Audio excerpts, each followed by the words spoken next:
1, 2, 3, fight!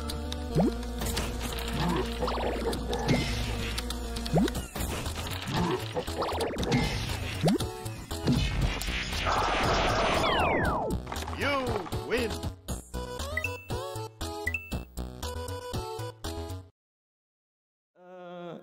Ce soir, je vais vous parler de DataVis, en fait, et de DataVis dans Kibana. Donc juste, est-ce que, avant de commencer, dans la salle, qui ne connaît pas Kibana? Ok, ça c'est bien. Et qui ne connaît pas Vega? D'accord. Donc c'était à peu près ce que j'attendais, c'est que la plupart des gens connaissent Kibana, donc vous l'avez derrière moi, et vous n'avez pas forcément eu l'occasion d'utiliser une nouvelle fonction Kibana qui permet de faire des graphes customisés. Donc comme ce soir on parle de données, on parle de tableau de bord, je vous parle des données qui sont adaptées au sujet, c'est-à-dire que les Ghostbusters, c'est bien on capture des fantômes, mais c'est aussi un business. Donc j'ai créé un petit système qui crée des missions pour les Ghostbusters pour capturer des fantômes, et puis ensuite on est payé ou on n'est pas payé selon qu'on réussisse ou pas. Donc le système génère des événements type JSON.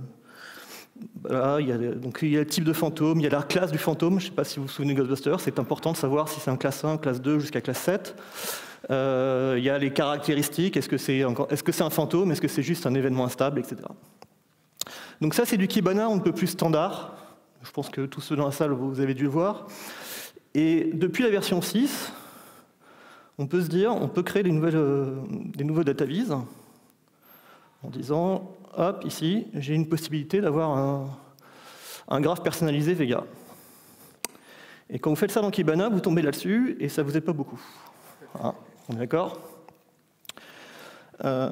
Juste avant de passer à Vega, on peut bien sûr prendre toutes les DataVis, les mettre ensemble. Donc là, c'est ce que ça donne actuellement en version standard.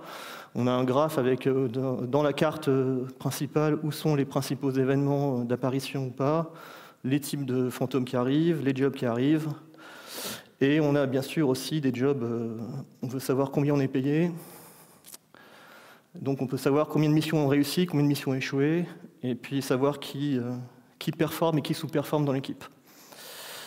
Bon, ça c'est bien gentil. Maintenant, on parle de graphes personnalisés. Et donc les graphes personnalisés, en fait, ils sont faits avec quoi? Ils sont faits avec quelque chose qui s'appelle Vega. Et Vega, c'est pas juste une librairie JavaScript. En fait, le but de Vega, c'est de construire des grammaires.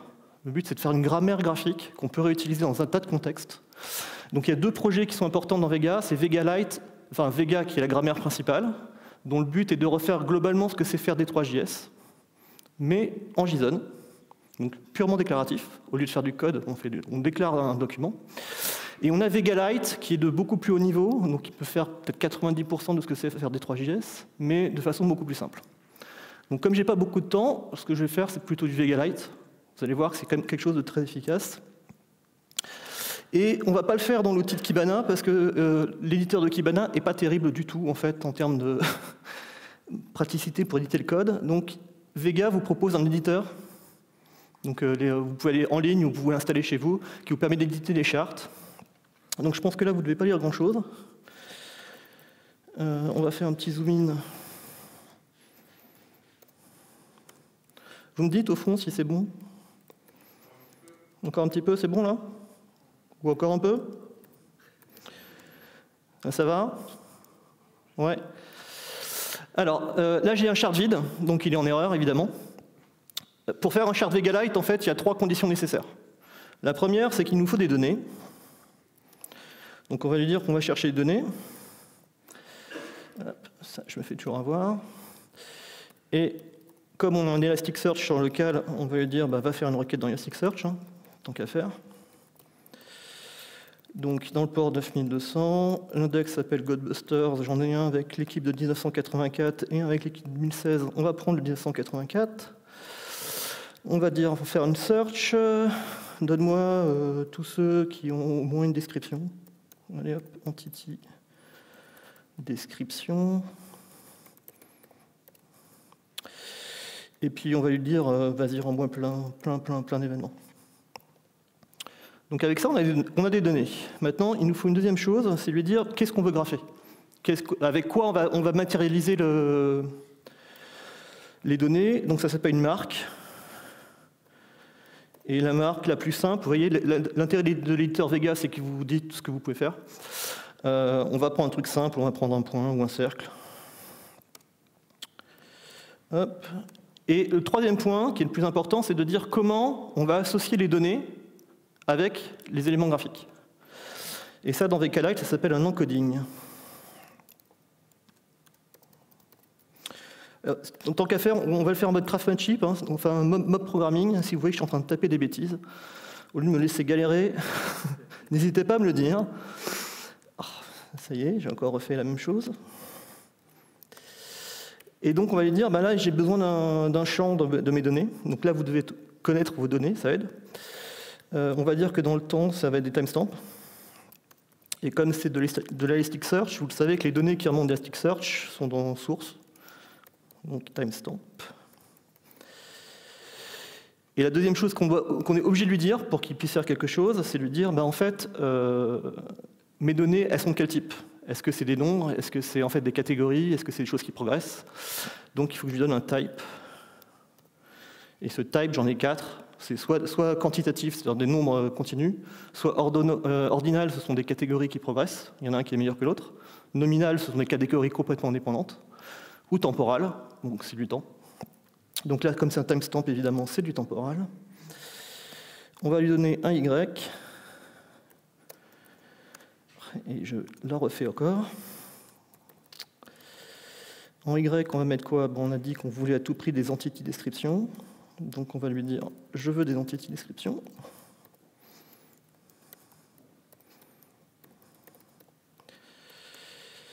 Et ce coup-ci, le type, c'est du nominal. Et là, vous voyez qu'il commence à générer des choses, mais qu'il n'a pas trouvé de données.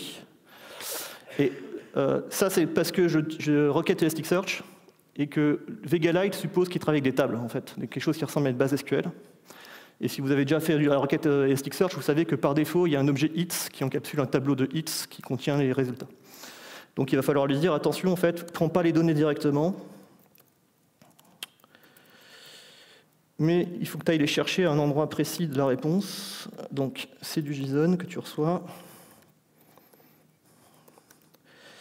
Et on veut une property pour lui dire, attention, il faut que tu les cherches dans hits.hits. Et là, j'ai un magnifique graphe que vous ne voyez pas parce qu'il est beaucoup trop petit. Donc on va lui dire, vas-y, fais-le un peu plus grand.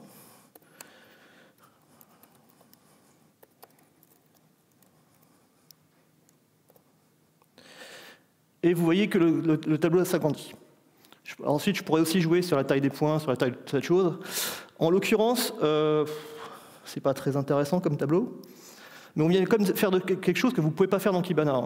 Vous avez déjà essayé de grapher directement des éléments de l'index sans passer par une agrégation, c'est juste pas possible en fait.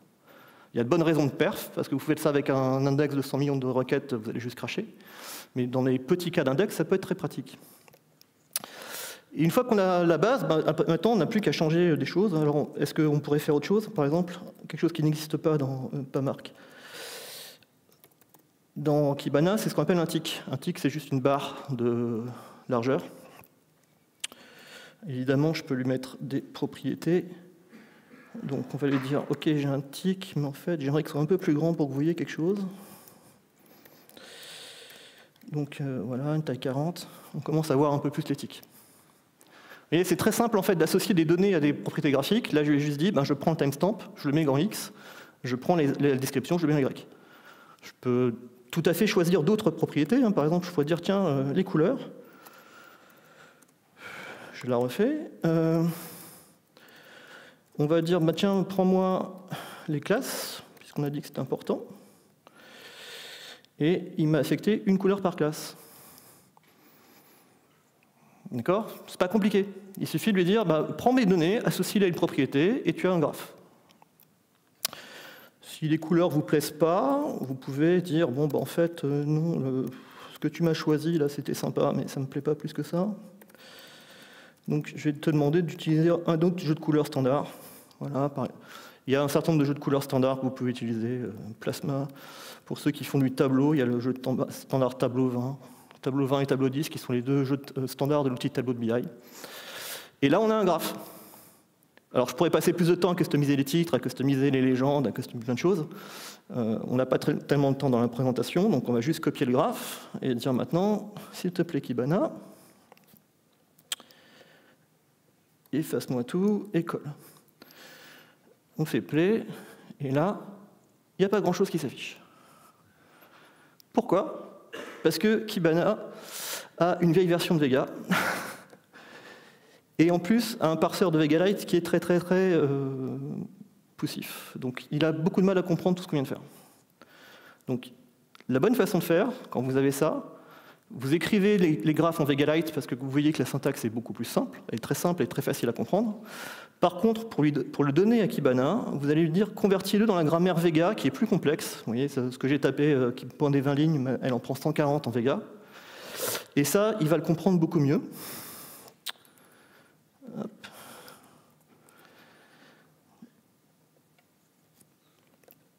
Tout de suite, il a compris le graphe beaucoup plus facilement. Alors, encore une fois, vous voyez, on est en V5 de Vega officiellement et Kibana est en V3. Et là, je suis en Kibana 6.6. Donc, là, j'ai un graphe, sauf que là, j'utilise une URL codée en dur, qui n'est pas terrible, mais qui est une URL utilisable n'importe où dans Vega. Donc, Elastic a rajouté des choses. C'est-à-dire qu'ils ont une notation propriétaire pour dire « fais une requête dans l'index ». On lui dit « voilà l'index qui m'intéresse ». Donc là, je vais dire que c'est Codebusters 1984.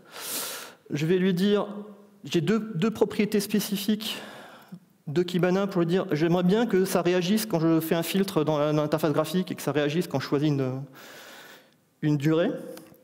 Donc je vais dire « ça, c'est mon contexte de dashboard ». Et je voudrais un time field. Donc, mon time field, il s'appelle timestamp. Donc comme ça, je vais bien réagir à ce que fait le reste de l'interface. Et il faut que je lui dise quelle requête jouer dans l'index. Là, en l'occurrence, c'est pas compliqué. Je prends tout. Vas-y, donne-moi des requêtes. Et ça, normalement, il a réagi, puisque là, j'ai plus que le mois en cours, donc j'ai pas toutes les données. Et donc, il a bien fait la sélection, il a bien appliqué le contexte du Kibana. Donc, cette utilisation, elle est prête. Je peux la sauvegarder, je peux la mettre en dashboard. On a mis 10 minutes. C'est raisonnable. Alors, ne faites surtout pas ça sur un gros index, puisque là, j'ai requêté tous les éléments de l'index propre. D'accord ? En Elasticsearch, on va plutôt faire des agrégations dès qu'on travaille sur des gros volumes. Et là, on va avoir un problème, c'est-à-dire que VegaLite est pensé pour travailler avec un modèle de type SQL. J'ai des tables, donc j'ai un ensemble de champs. Et si vous avez déjà fait des requêtes Elasticsearch, vous savez que les agrégations multi-critères, ça fait des tableaux qui incluent des tableaux, qui incluent des tableaux, qui incluent des tableaux. Hein. Donc si je lance cette requête-là, voilà, ça me fait des tableaux avec des tableaux de données. Et ça, c'est un peu chiant à grapher. C'est possible, mais ça demande des post-traitements au niveau de Vega. Donc si vous voulez faire des requêtes propres avec VegaLite, il y a une autre façon d'écrire cette requête-là, qui n'est pas forcément la plus connue, qui s'appelle la requête composite.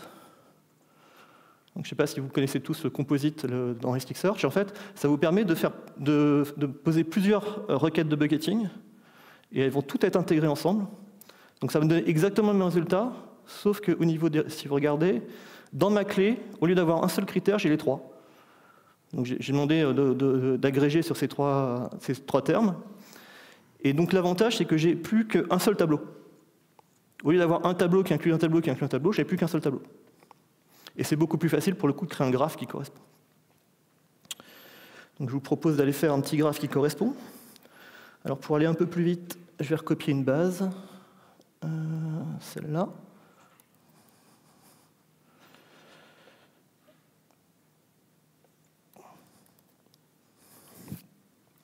Alors pareil, en fait, c'est pas très différent de ce qu'il y avait avant. Composite.json, c'est le résultat de la requête agrégée. Parce que là, comme je ne suis pas dans Elasticsearch, c'est plus compliqué de la faire en direct. Ce coup-ci, le résultat de ma requête, c'est dans aggregation myBucket. Vous voyez que j'ai rajouté un ensemble d'éléments qui s'appelle calculate dans transform. En fait, calculate, ça prend une expression JavaScript, qui peut être n'importe quoi, et ça vous donne un résultat.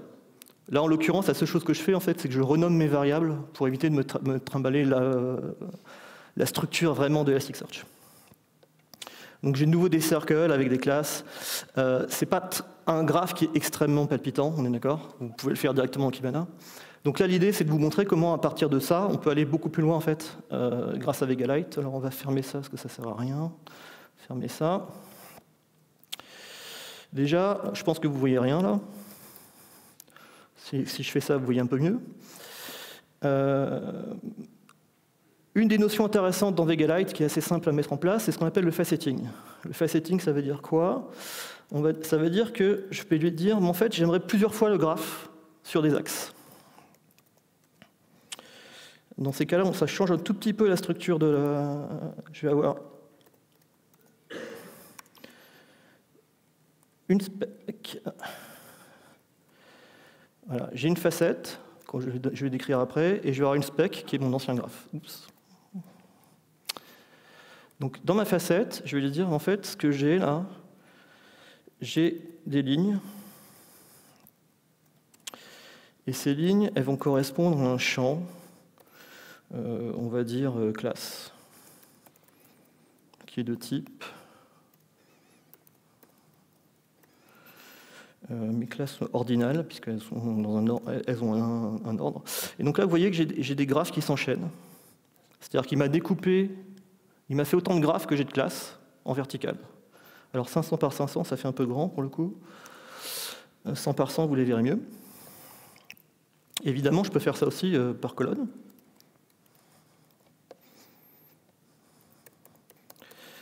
Et on va dire qu'en colonne, on va changer, on va garder les classes en colonne, et ici on va mettre les descriptions. Les descriptions, c'est les types de fantômes. Et donc là, vous voyez, j'ai en fait une matrice de graphes qui me donne comment se répartissent mes éléments. J'ai mon revenu, donc j'ai mes chiffres d'affaires qui sont là. En X, tiens, on va pas mettre classe deux fois, ça sert à rien. On va mettre le nom des chasseurs de fantômes. Donc là, maintenant, ce que je vois dans mon graphe, c'est pour chaque colonne, pour chaque chasseur de fantômes, j'ai une colonne. Pour chaque type de fantôme, j'ai une ligne. Et chaque graphe me représente combien d'argent je gagne en fonction de la classe. Vous voyez que des fois, il y a des chasseurs qui sont plus efficaces que d'autres. Et puis des fois, là, par exemple, sur les types DIT, je perds beaucoup d'argent parce que j'arrive pas à les avoir. Donc, si vous avez encore des doutes, j'ai beaucoup fait de jeux de rôle dans ma jeunesse. On va rajouter un petit peu de color. J'ai un nombre de fois où je les ai rencontrés. Ouais, sauf que là, pour le coup, c'est un type quantitatif.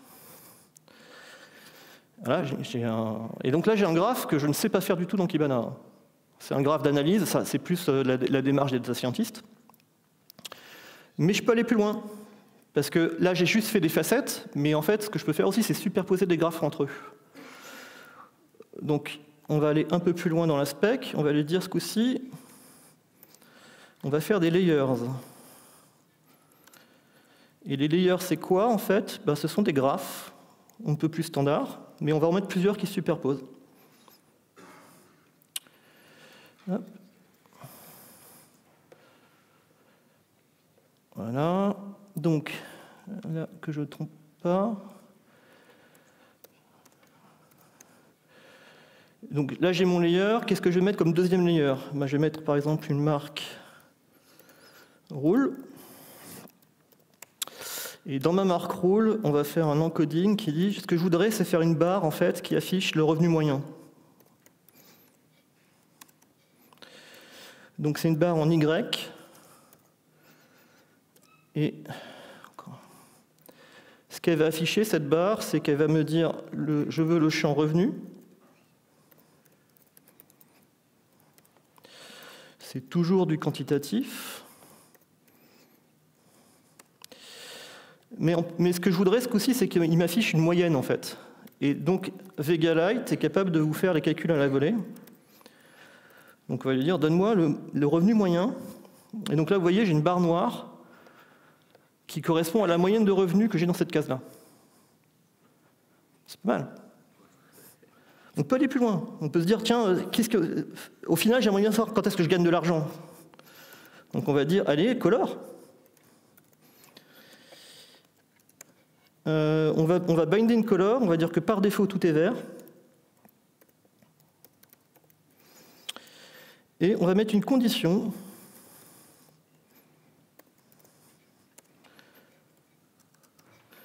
Pour dire, en fait, ma condition, c'est quoi? C'est que je vais faire un test. Et quand mon revenu moyen, donc, qui est calculé juste avant, il est inférieur à 0, je voudrais que ma value devienne red. Alors là, il me dit il me manque une virgule parce qu'on aime le JSON. Et là, vous voyez qu'il y a des barres qui sont passées rouges. Parce qu'en fait, pour toutes ces cases-là, j'ai perdu de l'argent, et les barres vertes, c'est là où j'en ai gagné. Donc là, on est à 20 minutes à peu près. Donc en 20 minutes, on a fait 2 graphes que vous ne pouvez absolument pas faire dans Kibana. Maintenant, la seule chose que j'ai à faire pour le remettre dans Kibana, c'est recopier ça. Toujours la version Vega, parce que la version Vega Lite ne passera pas. Je me mets là-dedans. Je colle, et j'ai plus qu'à remplacer le champ URL que j'ai mis en dur par la requête d'agrégation que j'ai mis dans le discovery. Et j'ai fini. D'accord ? J'ai pas le temps de faire plus de manipulations, donc si vous voulez, je peux vous montrer, j'en ai fait d'autres, pour vous montrer un petit peu de ce qu'on peut faire. Là, je l'avais fini, donc là, c'est l'intégration des facettes complètes avec les requêtes d'agrégation en fonction du temps. On peut faire des choses beaucoup plus amusantes. Alors, si vous travaillez avec des comptables, ils aiment beaucoup ce genre de graphes, qui ne nous montrent pas juste les deltas, mais qui vous montrent les deltas. Et pareil, en fait, on peut le faire en Vega Lite trivialement. Pour faire ça, c'est pas compliqué. Vous allez dans les bibliothèques d'exemples. Il se trouve que là, c'est un exemple. Alors, il est où cet exemple-là? Je ne sais plus où il est. Il y en a beaucoup. Donc, vous prenez n'importe quel exemple, en fait. Ah, il est là. Et vous n'avez plus qu'adapter la source de données. C'est quand même assez puissant. Et la dernière, juste pour le principe. Alors, on peut faire des graphes, on peut faire cette chose. Hein. Celui-là, je l'aime beaucoup, parce que jusqu'à présent, on a fait des graphes statiques. Mais en fait, on peut aussi tout à fait faire des graphes avec des sélections. Et pareil, vous voyez que ça prend une 60aine de lignes de description, de dire voilà ce que je voudrais, c'est que ce cercle représente telle valeur, et ensuite, quand je sélectionne telle donnée, ça adapte le schéma du bas. D'accord ? Ça ne marche pas dans Kibana. D'accord ? Parce que Kibana est trop vieux, en fait, et ne gère pas cette API de Vega Lite. C'est pour ça que je ne l'ai pas pris en exemple. Mais il faut savoir que c'est possible. Et une fois que vous avez du Vega Lite, vous pouvez prendre ces descriptions-là et les réutiliser dans plein de contextes. Moi, je m'en sers en BI, je m'en sers en dashboard, je m'en sers en Kibana. Et si vous voulez aller plus loin et que le JSON ne vous passionne pas, il faut savoir qu'il y a une librairie Python qui permet de déclarer les JSON. Donc, travailler avec des data scientists, vous pouvez le faire en Python. Il y a une librairie Scala qui vous fait ça. Il y a une librairie en Kotlin qui vous fait ça. Et si vraiment, vraiment, vous n'avez pas envie, les Vega, en fait, fait un éditeur graphique. C'est-à-dire que si vous trouvez que c'était vraiment trop compliqué ce que je viens de faire, vous n'avez plus qu'à faire ça. Vous avez votre graphe. Et alors après, le problème, c'est de l'exporter. Le seul moyen de l'exporter actuellement facilement, c'est de dire j'ai un problème. Et en fait, il vous génère le code. Merci de votre attention. Et puis, bonne fin de Brestcamp. Et si vous avez des questions, je les prendrai au keynote.